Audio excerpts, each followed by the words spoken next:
Good morning. God bless everyone. My name is Chuck. I walk by faith and not by sight. I'm about to play a news clip from this morning's news. They're about to pass a new law concerning California wildland firefighters that are incarcerated.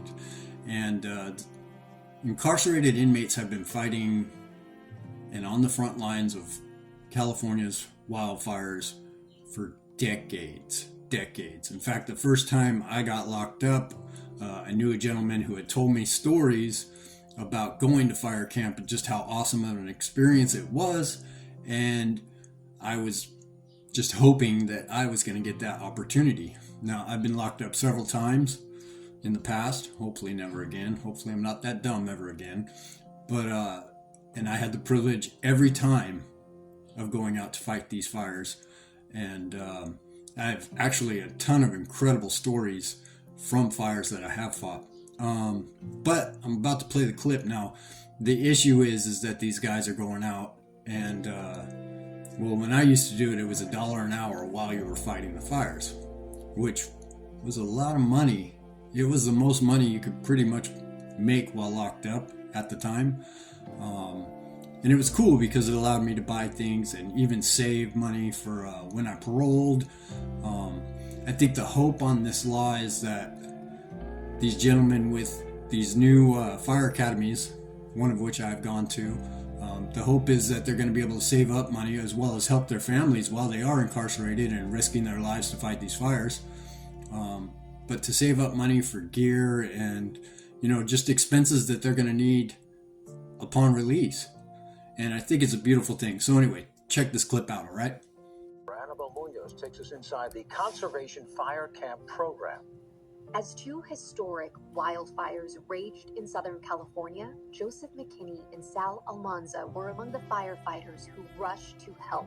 Physically, it's pretty demanding. There's a lot of hiking, and it's in a rough terrain. We often go where bulldozers and other vehicles cannot go. The Visalia natives are two of California's more than 1,000 incarcerated firefighters responding to this emergency. Part of a state program for incarcerated men and women. I knew that the firefighting program was going to be the fastest avenue for me to get home to my son. Firefighting actually has always been a passion of mine. Most who are eligible and choose to join can qualify for sentence reductions, up to 2 days off their sentences for every day on a fire crew. They earn up to roughly $10 a day, plus an extra dollar during emergencies. McKinney says he's worked as long as 24 hours. It was a lot, but they keep the water coming, they keep food coming, and they feed off the energy of the other guys. Y'all are doing life-saving work.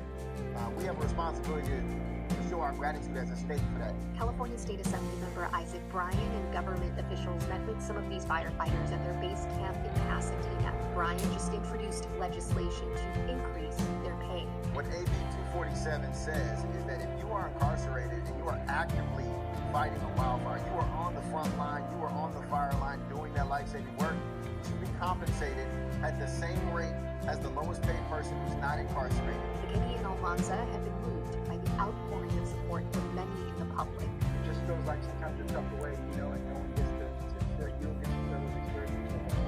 So when the community comes out and shows the love and the outpouring, it just really feels good. It feels like someone cares and someone knows. One of the organizations that has advocated with and for these firefighters is the Anti-Recidivism Coalition.